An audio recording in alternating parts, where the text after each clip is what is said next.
W. Why attachment turns pleasure into pain. There is a restlessness that lives in the body. You might feel it now, a tightness in the chest, a pulling in the mind toward something not quite here. The breath moves, but the attention does not follow. It reaches instead toward what was present yesterday, or what might be present tomorrow.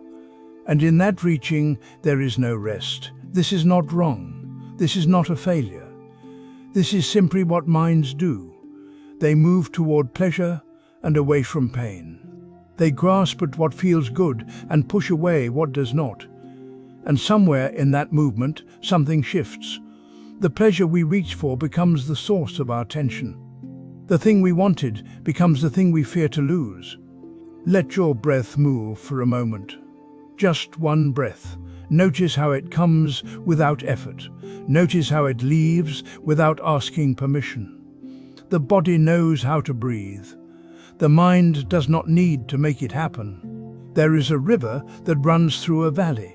When the water flows freely, it moves around stones, through narrows, over falls. It does not cling to any part of the landscape. It touches the bank and releases. It fills a pool and continues. The river is always moving, always changing, and because of this, it remains a river. But imagine now that the water wants to stay in one beautiful pool.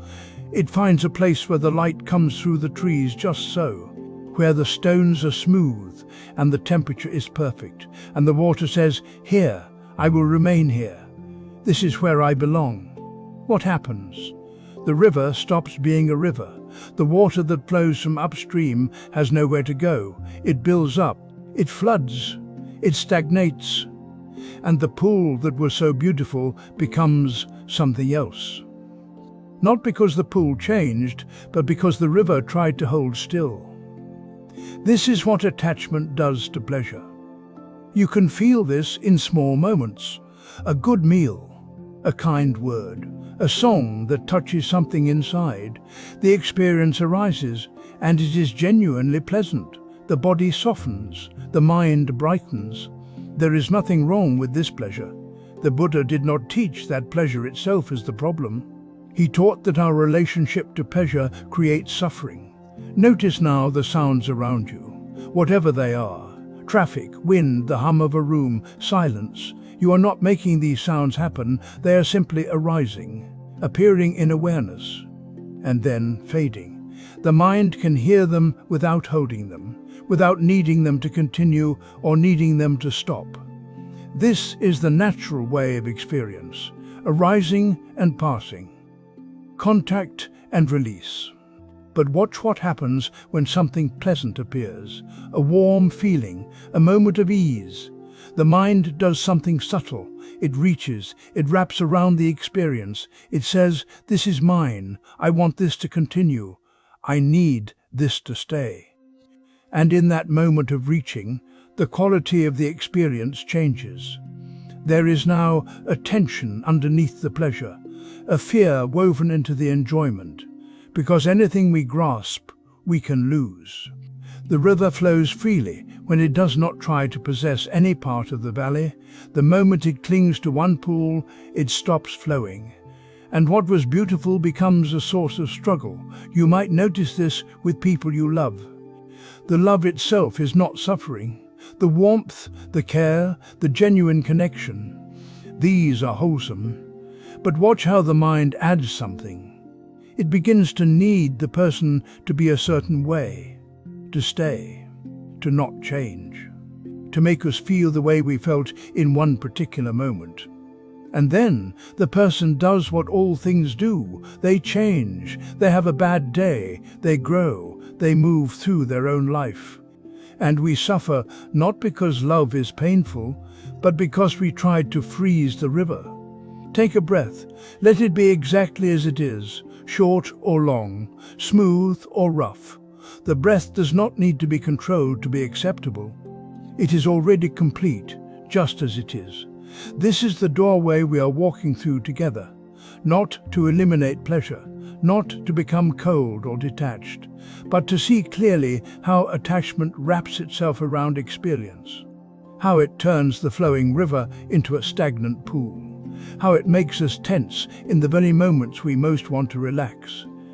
The Buddha called this tanha, sometimes translated as craving, sometimes as thirst. It is the reaching itself, the leaning forward, the tightening around what is pleasant and the pushing away of what is not. And he taught that this reaching, this grasping, is the hinge point where pleasure turns into pain. So we begin by simply noticing, not fixing, not improving, just seeing clearly how the mind moves, how it reaches, how it holds. And in that seeing, something begins to release, not because we force it, but because we stop feeding the pattern with our unconsciousness. Let your body settle where it is. Feel the weight of it, the temperature, the points of contact. The river is already flowing. We only need to stop trying to make it stay still. Chapter 01. Chapter 1. The Grip That Follows Joy. There is a strange thing that happens when something feels good. You taste something sweet. You hear a song that moves you. You sit in warm sunlight after days of cold. The body softens. The mind quiets. For a moment there is only the experience itself, and then, so quickly you might not notice, something else arrives. A tightness, a small voice that says more, or don't let this end, or I need this. The pleasure is still there. But now there is also a hand closing around it. This is not wrong. It is not a failure. It is simply what the mind does when it meets something pleasant. It reaches, it holds, it tries to secure what feels good, to keep it from slipping away. The Buddha called this clinging. He said it quietly, without blame. Clinging is the root of suffering. Even pleasant things become heavy when grasped, not because pleasure itself is the problem, but because grasping changes the nature of the experience. Think of holding water in a closed fist. When your hand is open, water can rest in your palm. It is cool. It reflects light. You can feel its weight, its temperature. It is exactly what it is. But close your fist around it, and the water runs out between your fingers. You squeeze harder, your hand tenses, your arm tenses, and still the water drips away. The tighter you hold, the less you have. This is what happens when we cling to pleasure. The moment we try to lock it in place, we stop experiencing it fully. We are no longer tasting the sweetness. We are monitoring it, measuring it, worrying about when it will end. The joy becomes a project, something to manage, something to protect. And beneath that project, there is a low hum of tension. Because on some level, we already know the truth. Nothing stays. Not the warmth of the sun, not the taste of the food, not the feeling of ease. Everything that arises passes. So the mind tightens, it braces, it tries to hold on anyway. This is craving, not the simple wanting of something you don't have, but the wanting that arises even when you do have it.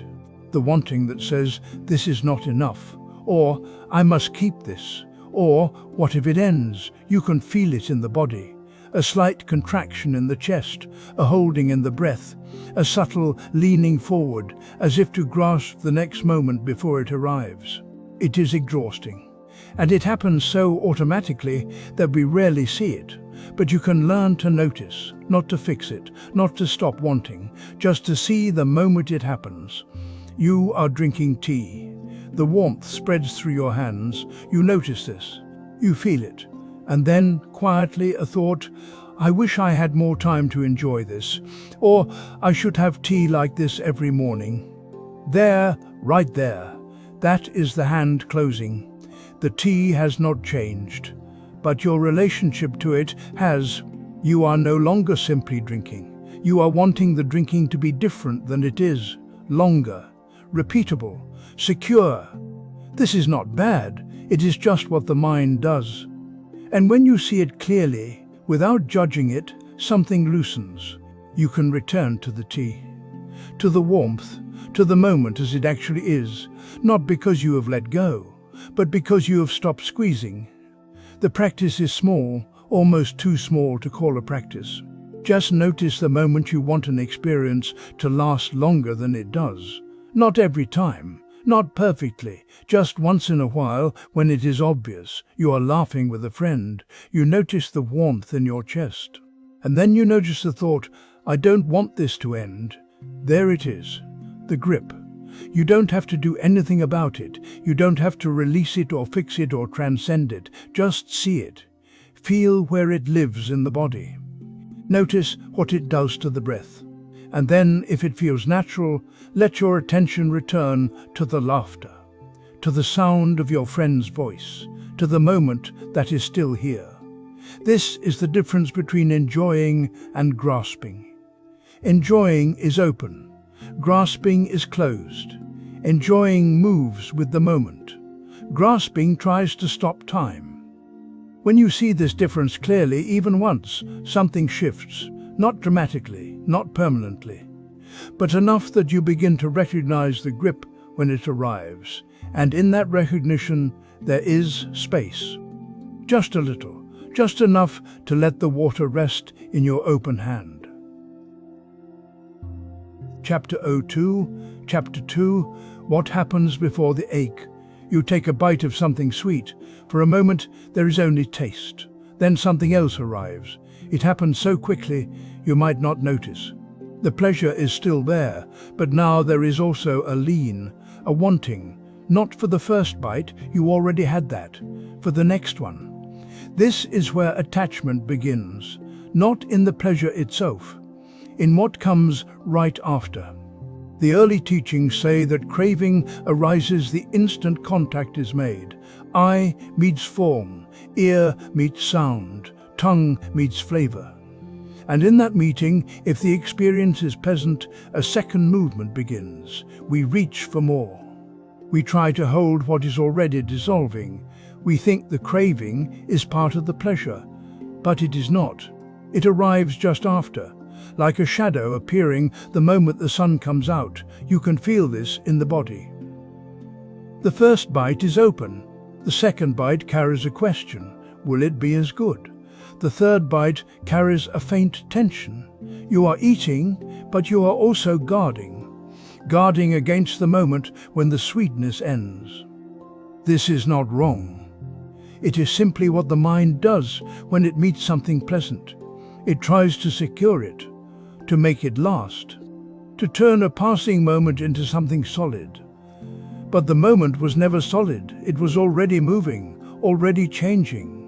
And the attempt to hold it is where the ache begins, not in the pleasure, in the grip. You do not have to take my word for this. You can see it for yourself. The next time you eat something you enjoy, pause between bites, just for a breath. Let the taste fade completely before you reach for more. In that gap, notice what arises. There may be a pull, a small restlessness, a thought that says, one more. The body may lean forward slightly. The hand may begin to move before you decide to move it. This is craving. Not loud, not dramatic. Just a quiet insistence that the next moment should be like this one. And beneath that insistence, if you stay with it, there is often something softer, a fear that the pleasure will end, that you will be left without it. This is what the teachings point to. Contact leads to feeling. Feeling leads to craving. Craving leads to clinging. And clinging is where suffering takes root. Not because pleasure is bad, but because we mistake the shadow for the light. The sweetness itself does not hurt you. The first bite is just a bite. It is the reaching, the attempt to freeze what is moving, that tightens into pain. You can feel this tightening if you pay attention. It is subtle at first, a faint contraction in the chest, a holding in the breath, the mind narrowing around a single thought, I want this to continue. And when it does not continue, when the taste fades, when the moment passes, the contraction becomes sharper. Disappointment, frustration, a sense that something was taken from you, but nothing was taken. The moment simply moved. As moments do. The shadow appeared when the sun came out, and it will fade when the sun moves on. This is not loss. This is how light works. If you can see this, if you can catch the instant between contact and craving, you begin to see where freedom lives. Not in avoiding pleasure, not in pushing it away, but in meeting it without the grip, tasting without holding, feeling without the need to make it last. This is a subtle shift. It does not happen all at once, but it begins with noticing, with pausing, with feeling what arises in the space between one bite and the next. The sequence becomes visible: contact, feeling, craving, clinging, each step distinct, each step a choice you did not know you were making. And once you see it, the sequence loosens, not because you force it to, but because seeing itself is a kind of release. Chapter 03. Chapter 3. The Weight of Wanting. More. You taste something sweet, a ripe peach in summer. The juice runs down your chin. For a moment, the world is just this. Then the moment passes, and almost immediately, a small voice begins. That was good. I want that again. This is where pleasure begins to change shape. The Buddha noticed something quiet about our relationship with pleasant things. He saw that we don't just enjoy them, we reach for them, we try to hold them. And when they fade, as all things do, we feel the absence like a wound. He called this thirst, not the simple enjoyment of sweetness, but the demand that it return.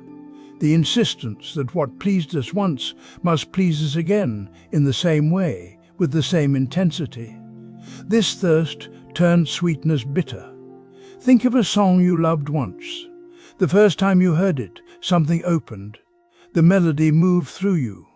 You played it again, and again, then 20 times, 50, until the notes that once lifted you became background noise, or worse, became grating. The song didn't change, your relationship with it did. When we demand that pleasure repeat itself, we stop meeting it fresh. We compare each new moment to the memory of the last. We measure, we expect, we grip. And pleasure, when gripped, loses its lightness. You can feel this in small ways. The second cookie never quite matches the first. The third scroll through the same app feels hollow. The joke that made you laugh yesterday falls flat today. Not because these things have failed you, but because you're no longer tasting them. You're chasing a memory. The exhaustion comes from this chase, from trying to make each moment deliver what the last one did, from treating experience like a vending machine that owes you satisfaction. It's tiring, and it's endless, because no moment can be held, no pleasure can be frozen. Everything that arises passes. This is not a flaw in the design. This is the design. When you try to make impermanent things permanent, you create your own suffering.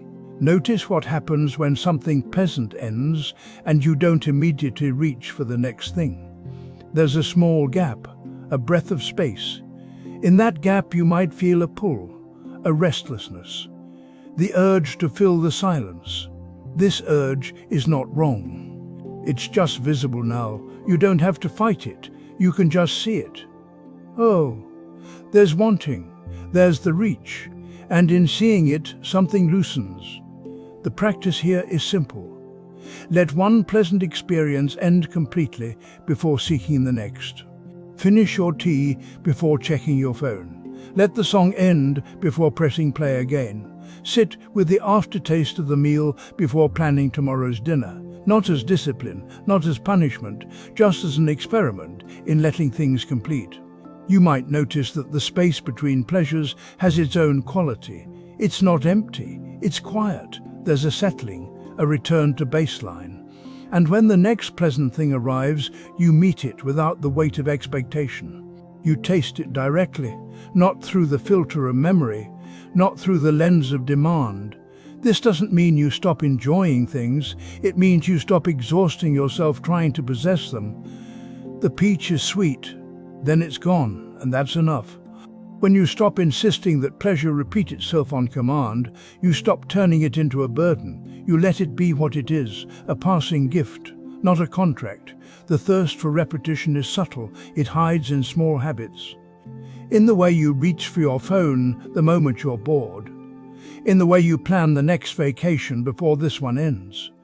In the way you scroll past one thing to find the next, barely tasting either. You're not broken for doing this. You're human. This is what minds do when they're not watched. But you can watch, you can notice the reaching, and in noticing, you can choose to pause. Just once, just this time, let the moment end.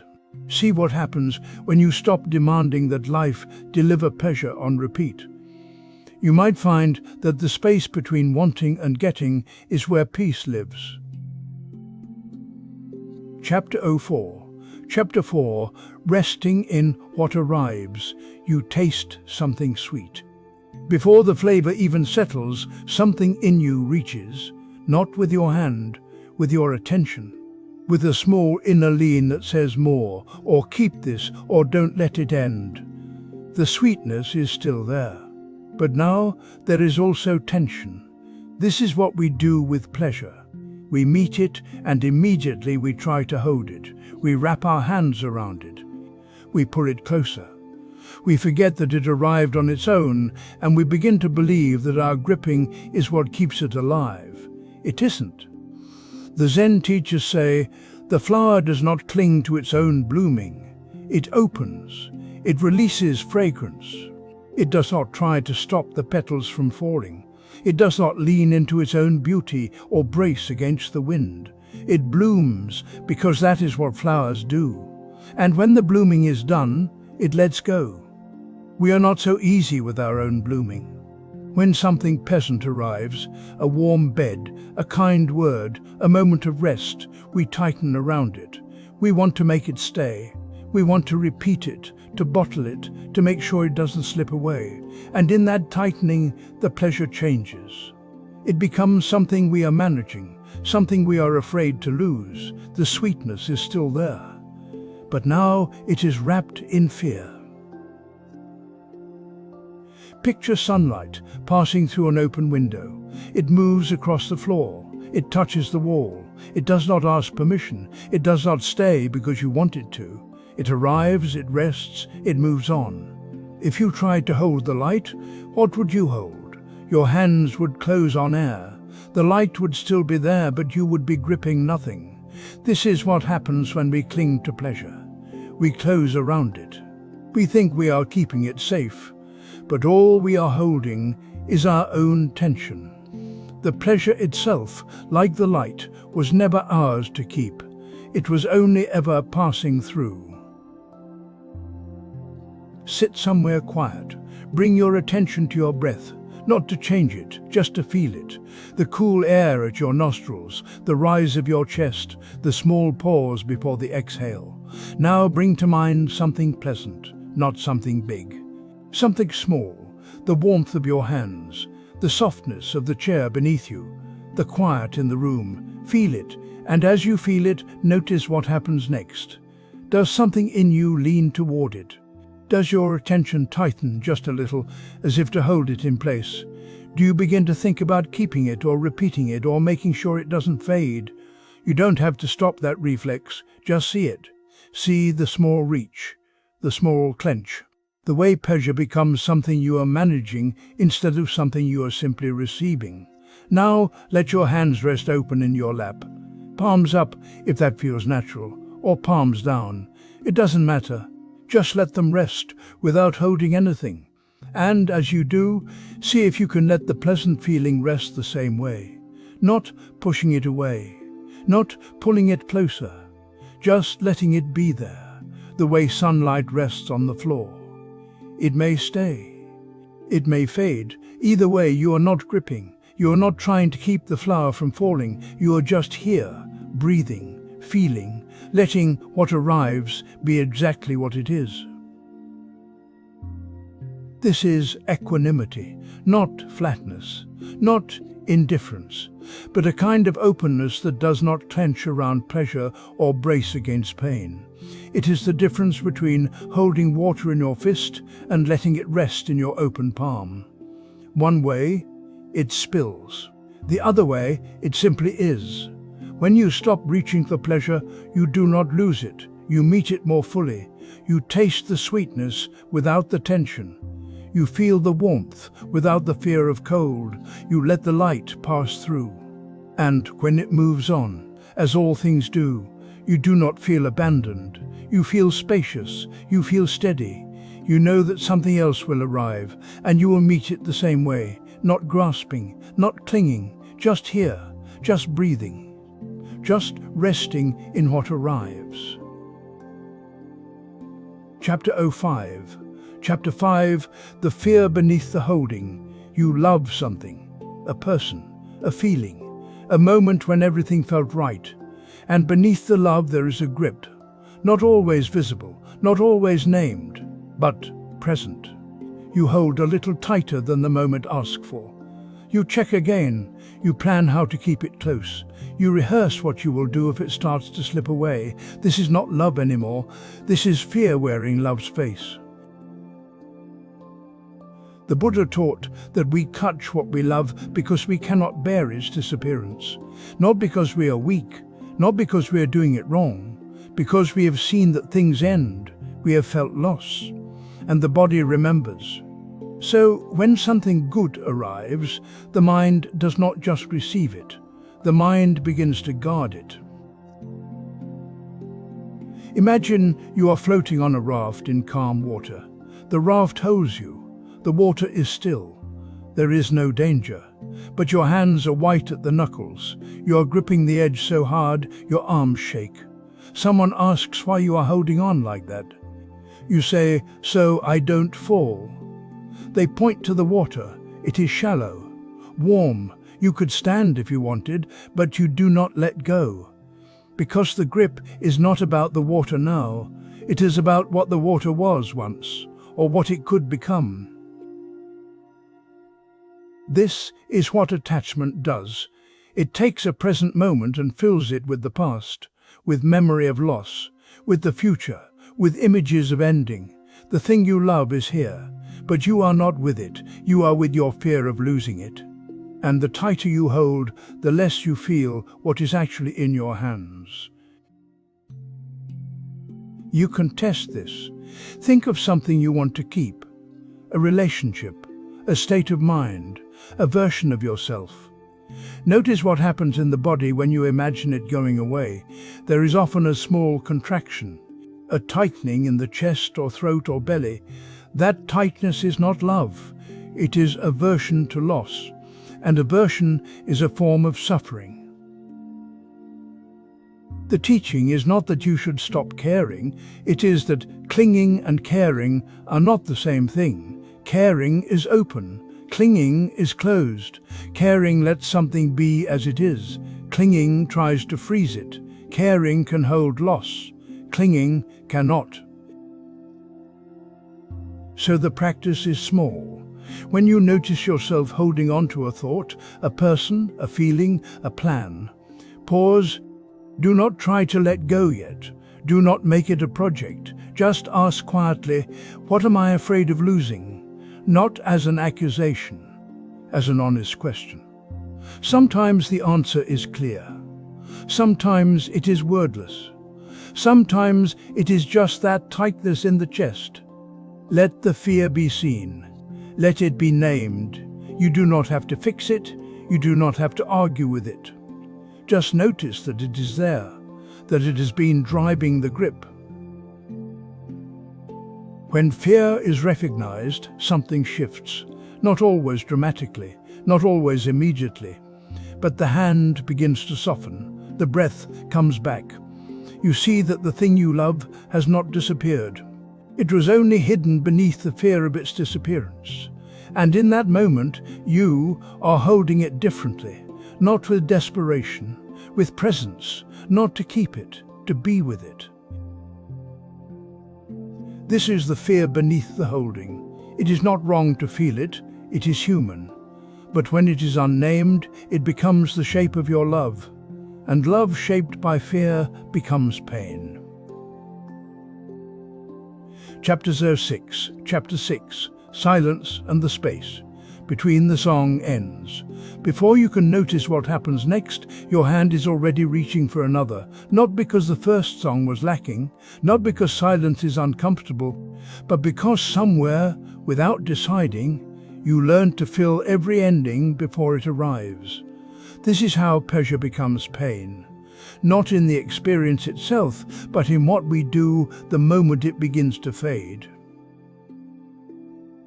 There is a teaching in Zen practice. It says, in the pause after the bell, the sound is still ringing, not as memory, not as echo in the mind. The bell completes itself in silence.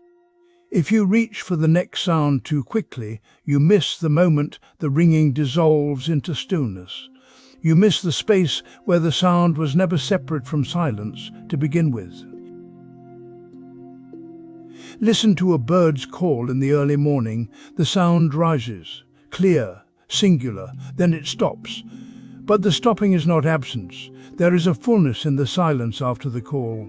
The air holds something, your attention holds something. The bird does not rush to call again. It lets the first call finish. We do not do this.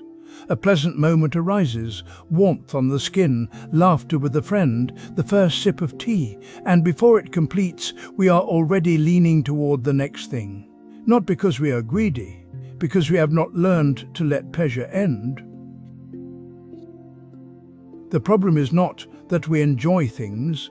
The problem is that we do not trust the ending. We think if we let go, the pleasure disappears. So we hold on, we repeat. We reach for more before the first experience has finished ringing. And in that reaching, pleasure tightens into craving. What was open becomes grasping. What was light becomes heavy. Sit for a moment after something pleasant, not to analyze it, not to hold on to it, just sit. 3 breaths. Let the experience finish in your body. Let the warmth or ease or lightness settle without adding to it. You will notice something. The pleasure does not vanish the moment you stop reaching. It completes itself, the way a bell completes itself in silence. And in that completion, there is no lack. This is not about denying pleasure. It is about learning to receive it fully. When you let something end without grasping, you discover that the ending is part of the gift. The silence after the bird's call is not the absence of the call. It is the space in which the call was always resting. Try this once today. After something pleasant, a bite of food, a moment of rest, a kind word, pause. Do not move toward the next thing. Sit with 3 breaths. Feel what remains when you are not reaching. That is where pleasure stops turning into pain. Chapter 7. How everything changes. Shape, you reach for a moment you want to keep. A warm afternoon, the taste of something sweet, the feeling of being held. And somewhere beneath the pleasure, a small tightness forms. Not now, you think. Not yet. Let this stay. But it doesn't stay. The Buddha said that all conditioned things are impermanent. Clinging to them is like grasping smoke, not because you shouldn't enjoy them, but because their nature is to move. The warmth shifts, the sweetness fades, the arms eventually let go, and the tightness you felt beneath the pleasure, that was not the fading itself, that was the grip. Think of trying to hold the shape of a cloud. You see it drift across the sky, soft and full. You want it to stay exactly as it is, so you reach up. You try to cup your hands around its edges. But the cloud is already changing. It stretches, it thins, it moves through your fingers like mist. The problem is not that the cloud is changing. The problem is that you are trying to stop it.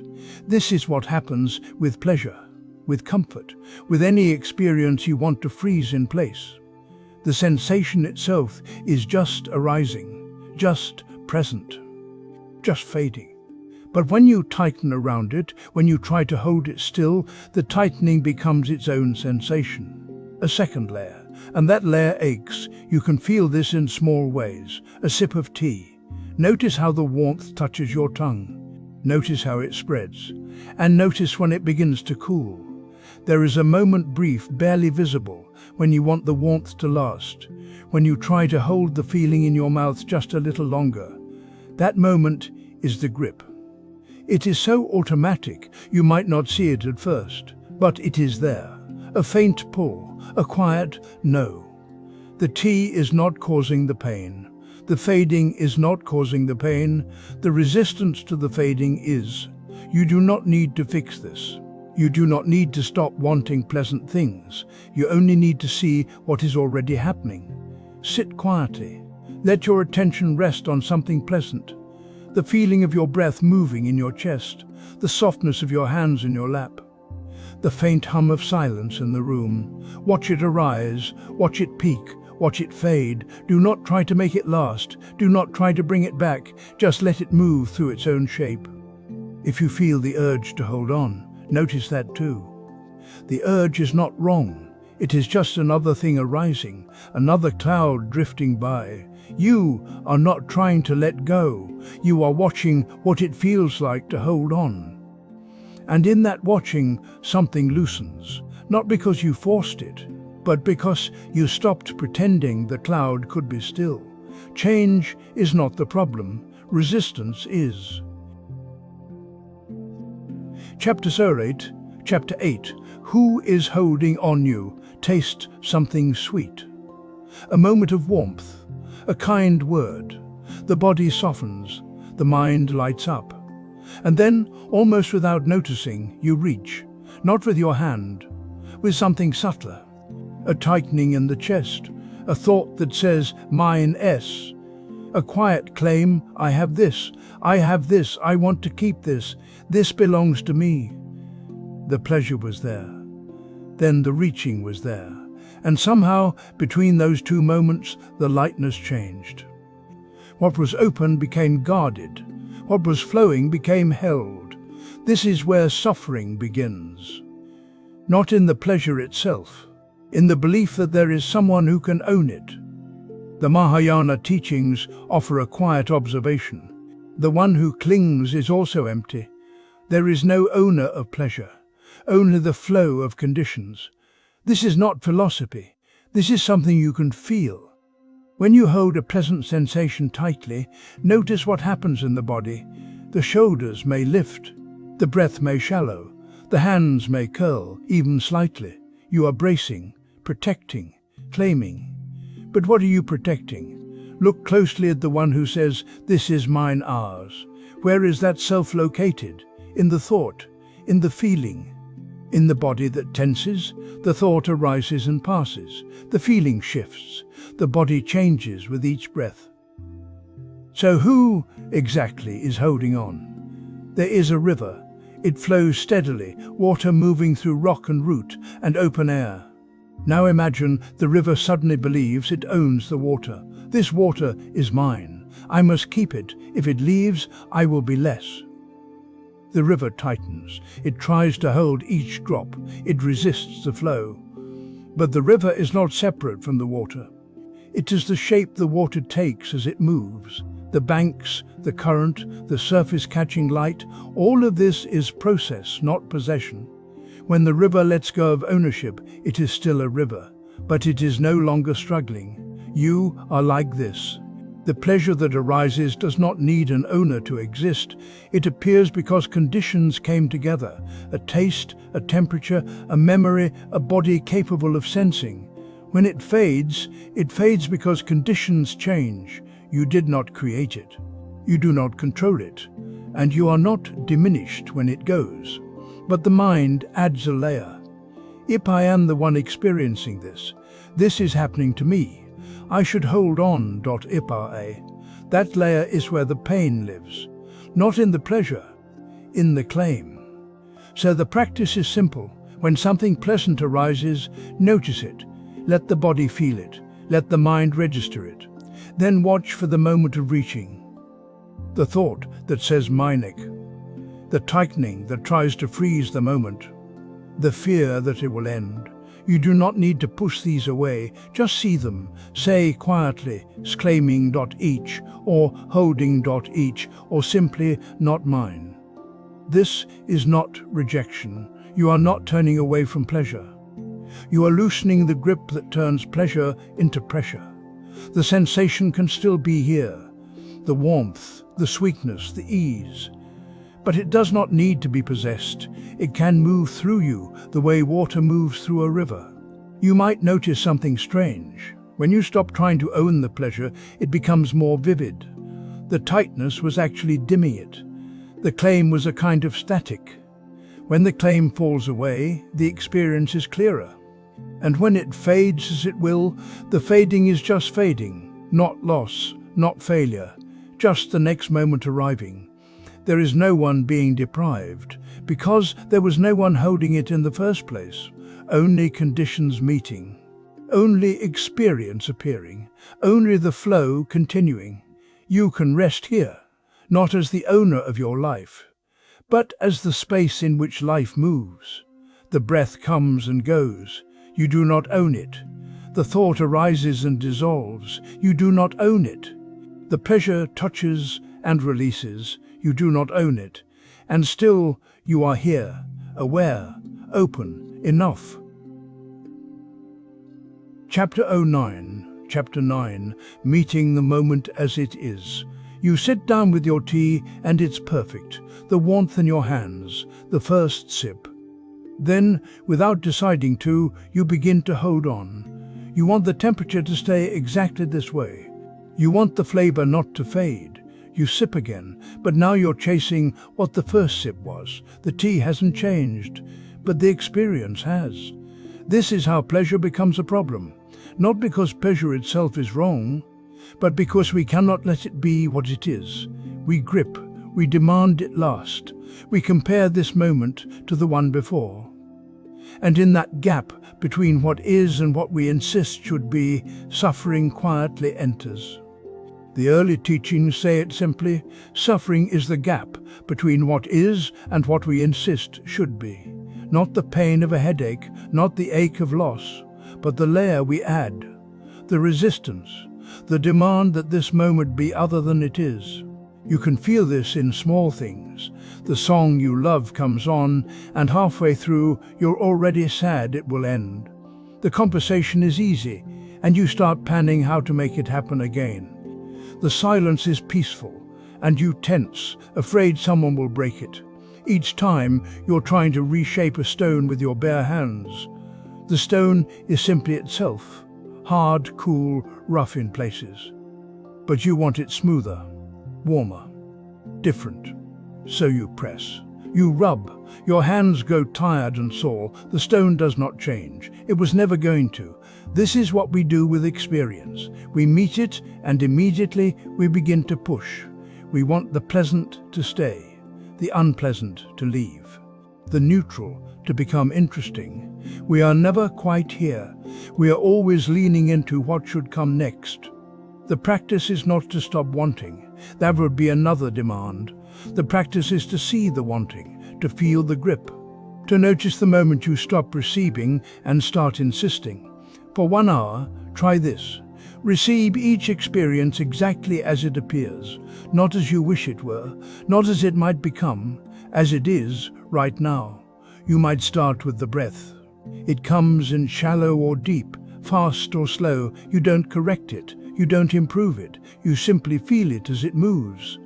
When the mind says it should be calmer, notice that thought. Let it pass. Return to the breath that is actually here.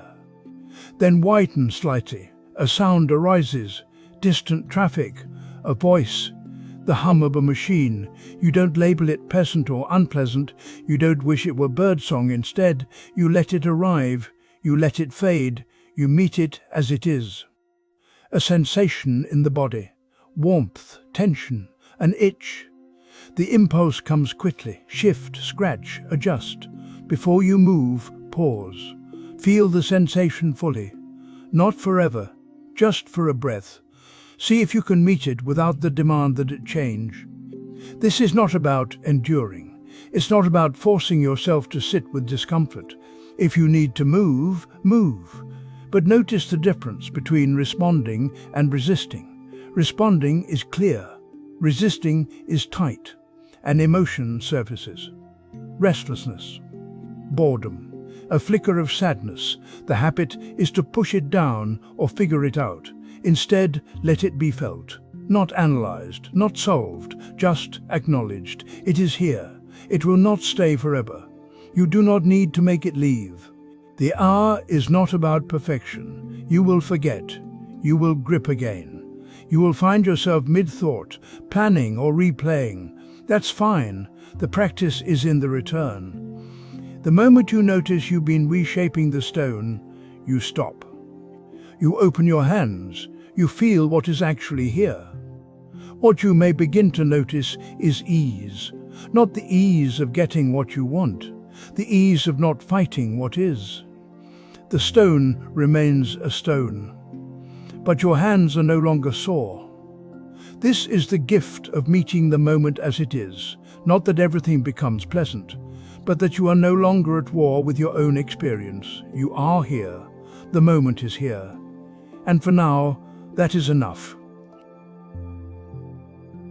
Chapter 10. Chapter 10. The kindness of letting go. You hold something precious in your hand. A memory. A person. A way things used to be. And the tighter you hold, the more it hurts. Not because the thing itself is painful, but because holding changes everything. What began as love becomes fear.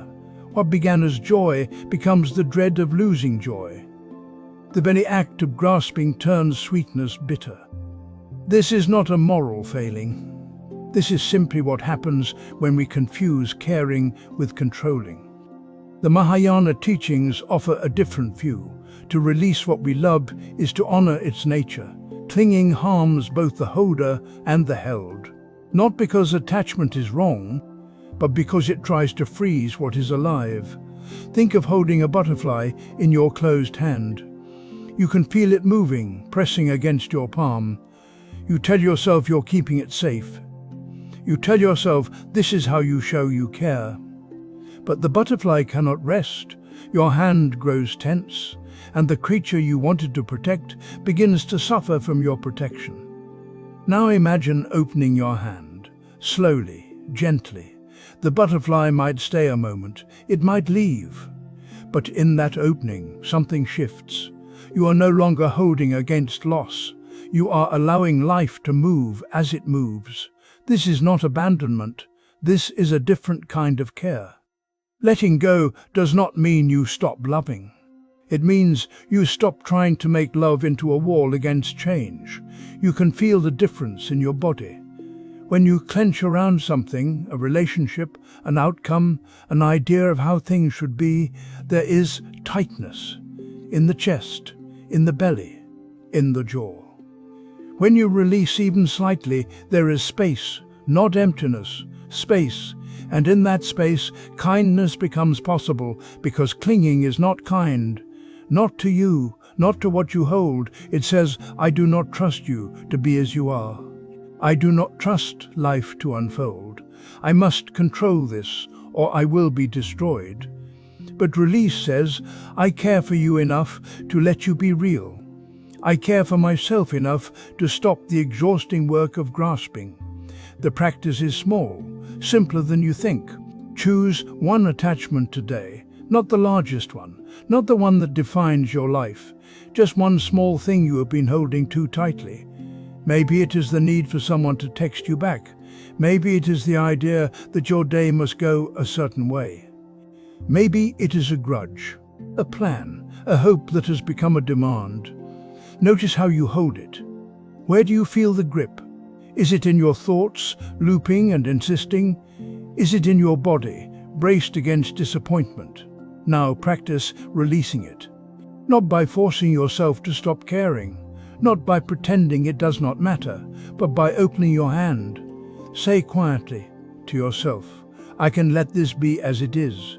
You might need to say it more than once. The hand wants to close again. That is natural. Gently open it again. Notice what happens. Does the tightness ease even a little? Does the breath come deeper? This is not about succeeding at letting go. This is about learning the gesture. The way you would learn to unclench a fist that has been closed a long time. It might feel strange at first, vulnerable, like you are losing your grip on what keeps you safe. But watch closely. What you are losing is not the thing itself. You are losing the suffering that came from holding it hostage. And what arrives in even the smallest opening is kindness. Kindness toward the thing you release, which can now be itself. Kindness toward yourself, who no longer has to carry the weight of controlling the uncontrollable. Letting go is not loss. It is a form of love that trusts the nature of things. You open your hand. The butterfly rests a moment on your palm, wings soft and still. Then it lifts into the air, and you are not diminished. You are free. Chapter 11. Stillness in the center. You reach for something. A feeling you want to keep. A moment you wish would last. A warmth, a rightness, something good.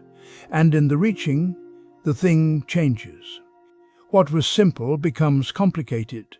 What was light becomes heavy. The pleasure you wanted to hold becomes the pain of holding. This is not because pleasure is false. It is because grasping turns everything it touches into a problem. There is a teaching in Zen that points to something underneath all this reaching. Before wanting arises, there is only this. Not this moment as opposed to another moment. Just this. The ground you're already standing on. Imagine a wheel spinning. The outer edge moves fast. It blurs. It catches wind and dust and light. But at the center, there is a point that does not move. The whole wheel turns around it. It holds everything, but it is not caught in the motion. You have spent your life at the outer edge, chasing what looks bright, avoiding what looks dark. The spin has felt like living, but the center has always been there, quiet, still, needing nothing. Sit for a moment, not to fix anything, not to become calm. Just sit. Let your breath move in its own rhythm. Let sounds come and go. Let thoughts appear and dissolve like clouds. Now notice this, you are aware. Not aware of something in particular, just aware. This awareness does not come and go. It does not depend on what you are aware of. It is here when the breath is shallow. It is here when the breath is deep. It is here when the mind is busy. It is here when the mind is quiet. This is the still point, not a thing you find, not a state you achieve, just the simple fact of being aware. When you rest here, even for a breath, something shifts. You are no longer trying to hold the good or push away the bad. You are no longer at the mercy of what comes next. You are resting in what does not move. Pleasure still arises, pain still arises, but you are not spinning with them. You are the center, the space in which everything turns. This is not emptiness in the sense of loss. It is emptiness in the sense of room, room for everything, room for nothing. Sit again. Let your attention settle, not on the breath, not on the body, not on any object at all. Rest in the awareness itself, the knowing that is here before you know anything in particular. If you lose it, that's fine. You will find yourself at the edge again, spinning. Just notice and return, not to a place, to the ground you never left. This is where attachment ends, not because you have defeated it, but because you have found what it was always looking for, the stillness that needs nothing, the center that holds everything. Chapter 12. Pleasure without the hook. You taste something sweet and immediately want more. You hear a song you love and reach for the repeat button before it ends. You feel warmth on your skin and notice your mind already planning how to return to this exact spot tomorrow. This is the hook, not the pleasure itself, the reaching that comes after. The Buddha spoke simply about this. The wise enjoy what arises and release what passes, free from the burden of clinging, not free from pleasure, free from the weight we add to it. Think of tasting fruit without needing to own the tree. You bite into something ripe. The sweetness is complete in that moment. Your tongue knows it. your body receives it fully. Then the bite is gone. If you are free, you let it pass. The sweetness was real. It does not need to be repeated to have been true. But if the hook is there, something tightens. The mind says, I want that again. I need to keep this. What if I never taste this again? The pleasure is the same. But now there is a second layer, a fist closing around something that is already dissolved. This is where suffering enters, not in the fruit, in the grip. You can test this today. Receive one pleasant thing completely and let it go completely. It might be small, the warmth of water on your hands, the first sip of tea, a moment of quiet before the day begins. When the pleasant thing arises, feel it fully. Do not rush past it. Do not half notice it while thinking of something else. Let your attention rest there. Let the body receive it. Then, when it passes, notice the urge to hold on. The thought that says, I want more of this, or I should have this every day, or even, why is it ending? Do not judge the urge. Just see it. And then, gently, let the moment go. Not because you should, not because clinging is bad, but because the moment is already gone. You're just noticing what is true. The pleasure was whole on its own. It did not need your grip to make it real. This is equanimity, not flatness, not indifference. The ability to meet what is pleasant without the need to possess it, to meet what is unpleasant without the need to destroy it, to stand in the middle of experience without leaning. When you taste without grasping, the taste is enough. When you feel warmth without clutching, the warmth is complete. The hook is optional. The fruit is not less sweet because you do not own the tree. It is only sweet, fully, once. And that is enough. Closing. So we sit here now at the end of this reflection, and perhaps something has shifted. Not dramatically, not all at once, just a small recognition that the tightness we feel around pleasure, the grasping, the fear of losing it, is optional. It doesn't feel optional in the moment. When you're holding something beautiful, the instinct to grip tighter seems like the only reasonable response. But you've seen now, maybe just once or twice in your own experience, that the grip itself is what hurts. The pleasure was already there. The pain came from the holding. This isn't something you master and move on from. This is something you return to, again and again. Every time you notice yourself leaning into a good feeling with that familiar urgency. Every time you feel the flutter of anxiety when something pleasant begins to fade. Each time is new. Each time is practice. You don't need to be perfect at this. You don't need to stop enjoying things. The teaching isn't asking you to become neutral or detached in some cold way. It's inviting you to enjoy things more by letting them be what they are. Temporary, ungraspable, still beautiful. When you hold a flower, you don't squeeze it to keep it alive. You let it rest in your palm. You notice its color, its scent, the way light moves across its petals. And when it wilts, as it will, you let it go. Not because you didn't care, because you did. This is what the Buddha meant by impermanence, as a kind of tenderness. Everything that arises will pass. Your joy will pass. Your sorrow will pass. The people you love will change. You will change. And somehow knowing this, really knowing it, makes the present moment more vivid, not less. You can meet your life with open hands. You can taste your tea fully, knowing you won't taste this exact cup again. You can sit with a friend and be entirely there, because this particular conversation, in this light, at this age, will never repeat. Impermanence isn't the enemy. Impermanence is what makes now matter. The practice is simple. Notice when you're clinging. Notice the tightness in your chest, the mental rehearsal of loss, the attempt to freeze time. And then, gently, see if you can soften. Not by forcing yourself to let go, just by recognizing what's happening. Oh, this is grasping, this is fear, this is the mind trying to control what it cannot control. And then breath, the body, right here. The sounds in the room, the actual feeling, not the story about the feeling. Come back. You'll drift again. That's fine. Come back again. This is the work, returning, not once but 10,000 times. Each return is complete. Each return is enough. You might forget everything we've talked about here. That's okay. The words aren't the point. The point is the moment when you notice, in your own life, in your own body, that you're holding too tight.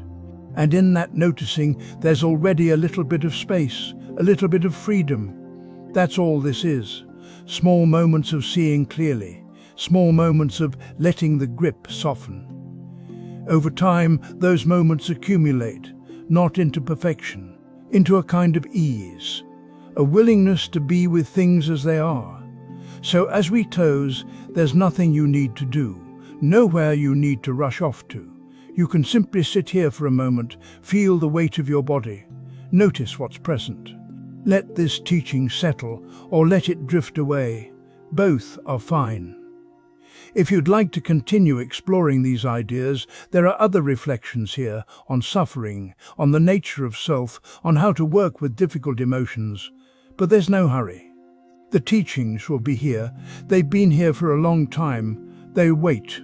For now, just this, the quiet at the end of words, the breath moving in and out, the simple fact of being here, alive, aware. Thank you for listening. Thank you for sitting with these questions. May you meet your life with gentleness. May you hold your joys lightly. May you find ease in the coming and going of all things. Rest well.